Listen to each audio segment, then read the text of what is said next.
Hello everybody, my name is Mr. Mitch and I am one of the Paramount Story Wranglers. Now the Paramount Story Wranglers teach creative writing all over elementary schools in AISD and beyond, and that is what we are going to do here today.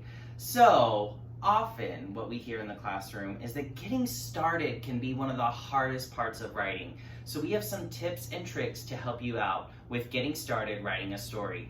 Now first, I want you to look over here at my steps of writing poster. You'll see we have our first step of writing, which is to brainstorm. That means coming up with ideas for characters and settings. Sometimes it's called pre-writing, but it's thinking about what am I going to write about. The second step of writing is our first draft, or as I like to call it sometimes, the sloppy copy, just getting our ideas onto paper. The third step of writing is where we go back to our first draft and we can clean up things. We can fix any mistakes we made, we can add more details, we can focus on our word choice, that sort of thing. And finally, our fourth step of writing, which is to publish. Now, publish just means sharing your work with other people, and we'll talk a little bit about the different ways you can publish here in a second. But the main thing I want to focus on, like I said, is getting started, that brainstorming step. So, the first thing we're going to do when we brainstorm is focus on our character.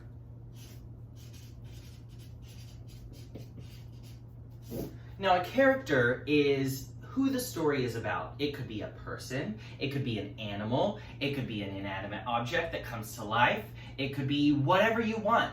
The character is who the story is about. Now, if you're really stuck with characters, and you can't think of any ideas, sometimes a good place to start is with a character you already know. For example, I know a lot of my students are really excited about Dogman. That being said, here at the Story Wranglers, we want to come up with new ideas. We want to do creative writing, not just rewriting the same stories. So maybe instead of Dogman, we could change a few words or change a few letters. What about Frogman? That is a new and exciting character based on a character that already exists.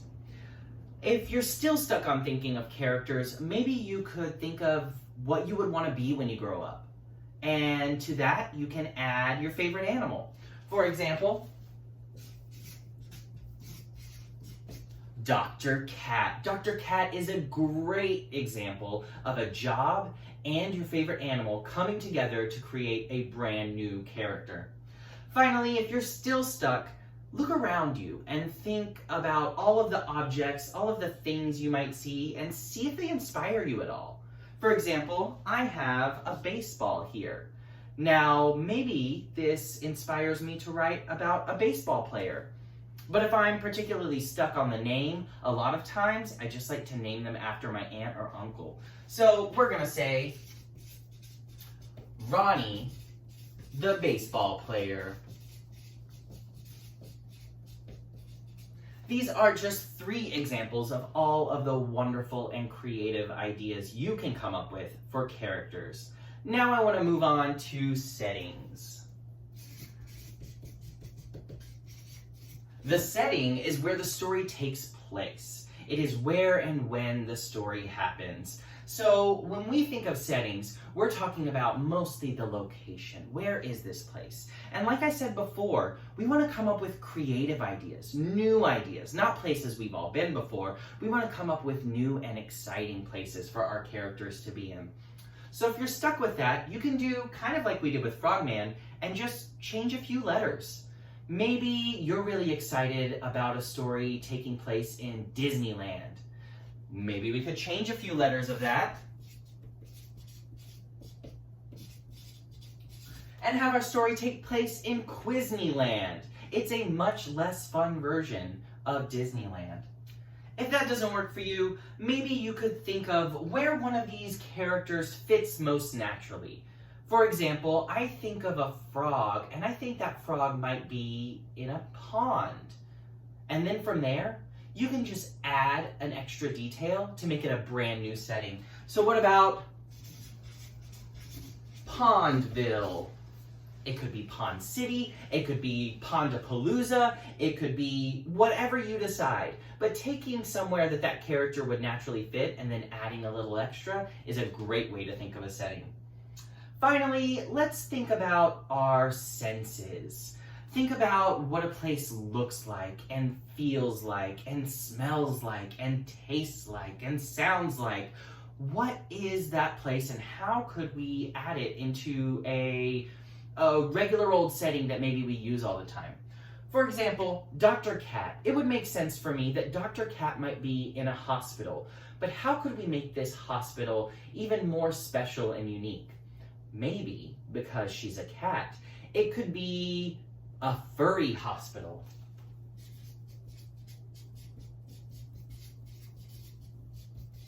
Now, maybe that means that all of the patients in the hospital have fur. Maybe it means that the hospital itself, the walls and the building are covered with fur. That's up to you.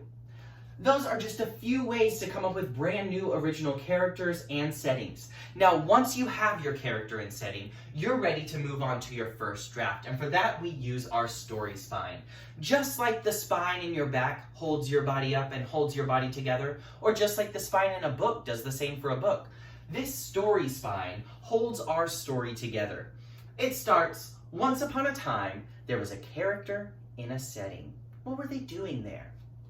He, she, it, or they wanted. Tell me what the character wanted. It could be a goal they want to achieve. It could be a thing they want to have or get. But there's a problem. Why can't this character immediately get what they want? Maybe there's an obstacle. Maybe there's someone who won't let them have it.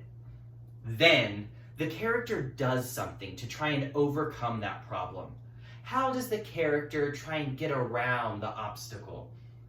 And ever since that day, tell me what happened to the character. Did they get what they wanted? Did they solve their problem? Or did something different happen? That's entirely up to you. Now, after that, you'll want to go through your story and make sure you revise it. Add details, make sure that you're using strong words, and come up with a really cool title for it. Once you've done all of those things, you're ready for your last step of writing, and that is to publish. Now, publishing could be drawing a picture based on your story. It could mean acting your story out for your family. It could be typing up a nice, clean copy on the computer so that you have a finished product of a story that you could maybe turn in. There are no wrong ways to publish as long as you are sharing your ideas with other people.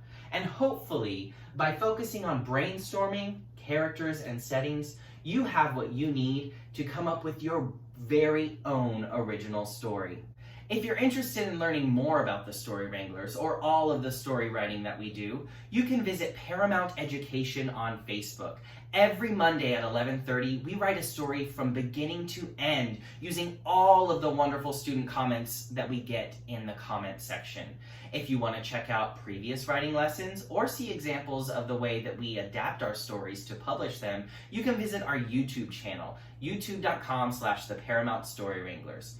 Or if you're interested in learning more about the program in general or bringing it to your school, you can visit austintheater.org/storywranglers. Thanks for joining me, and I can't wait to see the stories you come up with.